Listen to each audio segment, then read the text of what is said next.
Imagina que el ejército te está persiguiendo porque se te ocurrió persinarte en público. Y tu única salvación es meterte a un túnel subterráneo para salir en un bosque que está alejado de la ciudad. Pues este es el bosque en el que hubieras querido salir entonces.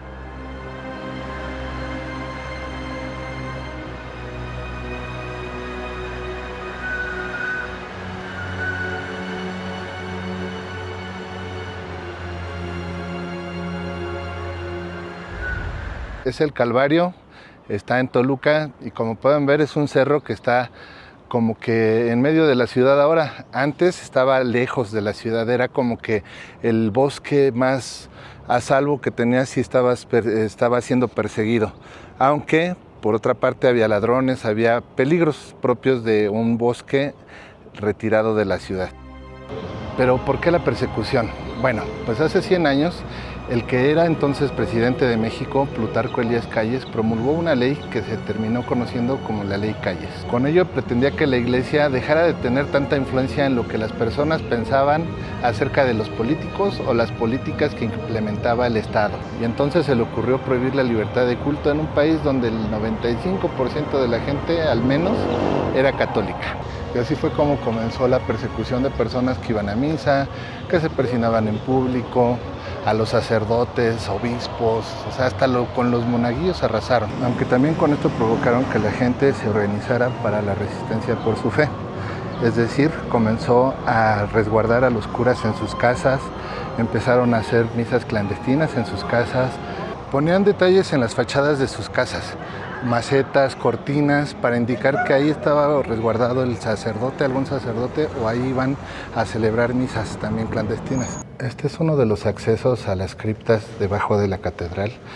Estamos adentro de la catedral de Toluca, un lugar muy bonito. Después voy a hacer un video exclusivo de este lugar porque tiene mucha historia muy bonita. Y bueno, también se dice que aquí había pasadizos que conectaban hacia los túneles subterráneos que después salían de alguna forma al Calvario. De hecho se dice que aquí era una de las iglesias o una capilla de las que tenían un túnel subterráneo que llegaba o se conectaba hacia las cuevas que salen en el Calvario. Hoy dista bastante de lo que fue entonces. Ahorita vemos cosas del fútbol y demás, pero según lo que he investigado, pues por acá debía de haber un túnel, alguna entrada para llegar al túnel, donde esta capilla sí tiene registrado que tenía túneles. Así es que estamos adentro de algún lugar que tal vez la gente o los sacerdotes elegían para poderse escapar. Gracias. Esta se llama la Capilla Exenta, la que está a mi espalda, porque nunca tuvo una misa, nunca se celebró alguna misa.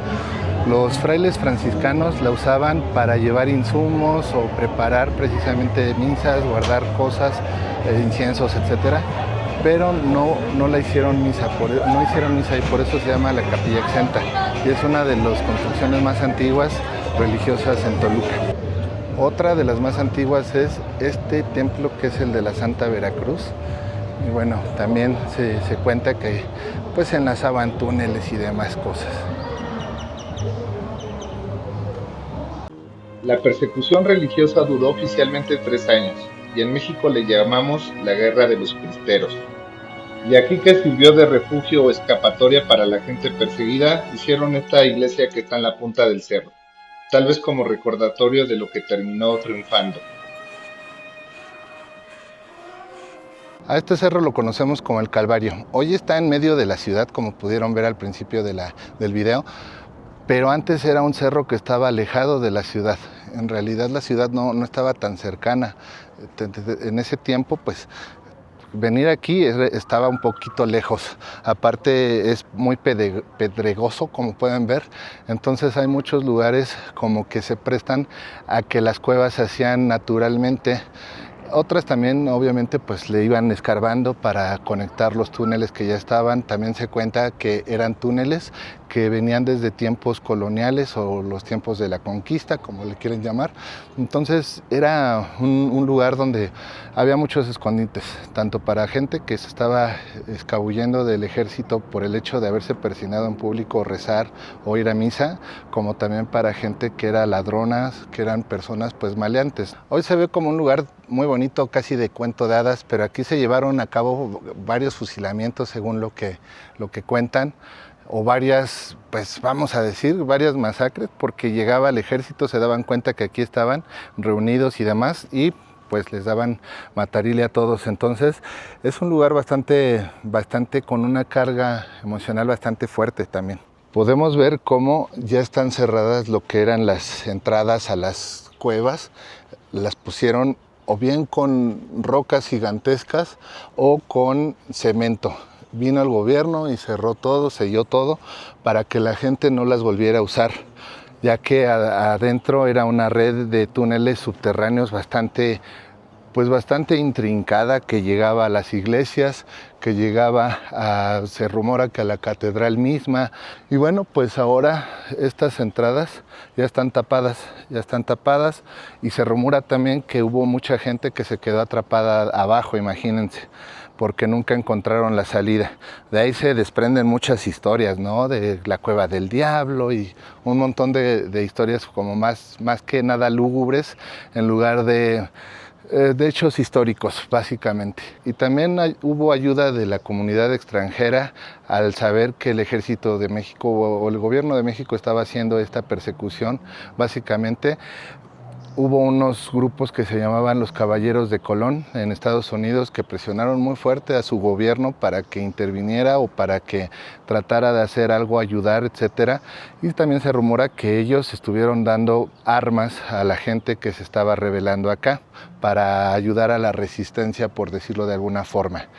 También las cartas de Roma, el mismo Papa mencionó que acá se estaba haciendo un atropello inhumano, todo ese tipo de cosas que bueno, el gobierno aquí pues se la pasó por el arco del triunfo y pues no le importó mucho lo que dijeran internacionalmente, ya que lo que querían era tener el poder absoluto y pues obviamente se escudaban en leyes donde pues decías, es que no podemos estar en desacuerdo de eso, el que esté en desacuerdo es un traidor a la patria, porque la ley se trataba básicamente de que no hubiera injerencia de un elemento externo a la soberanía del pueblo mexicano. Esa es la cueva del diablo. Dicen que aquí se aparece el diablo y cosas de esas. Ay, güey, se movió una ardillita y se me bajaron los calzones, feamente. Dicen que aquí se aparecía el diablo. Me parece que es la única cueva que está abierta todavía y es muy extensa por allá abajo. Y pues bueno, me imagino que es algo bastante fuerte de pasar, o sea, meterte y no saber qué va a haber, sobre todo ahorita que hay mucha delincuencia. O sea, a mí realmente no me quiero acercar mucho porque pues hay mucha delincuencia últimamente, entonces quería mostrarles más o menos desde lejecitos, pero no lo voy a hacer por motivos de mi seguridad. Entonces, este bosque ahorita es solitario más o menos, es algo solitario, es muy bonito. Viene mucha gente a pasear con sus perritos, vienen muchos muchachos, ya saben hacer cositas y para eso están bien listos los policías, porque pues sí, obviamente no se debe de usar esto para eso, pero aparte es peligroso, ¿no? Entonces es un buen lugar para venir a hacer ejercicio, salvo que sí es muy grande, como para que las autoridades tendrían que tener muchísimos policías aquí. Entonces es complicado, la verdad. No me imagino lo difícil que fue para la gente de esos días, hace 100 años para ser exactos, lo que era que el gobierno quisiera ser el dueño de lo que tú pensabas, el dueño de lo que con quién te reunías, ¿no? Incluso de que dejaras quedarse un padre en tu casa si tú querías un cura. O sea, no podías porque ya te valían como cargos para ser fusilado incluso.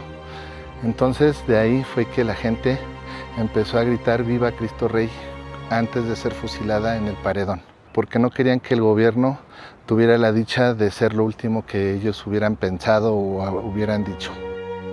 La persecución religiosa fue cesando de a poco.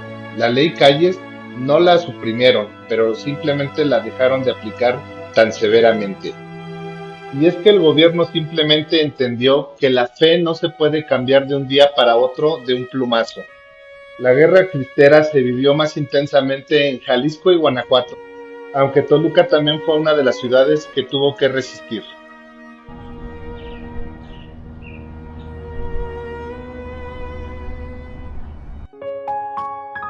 ¿Y qué pasó con el hombre que lo comenzó todo?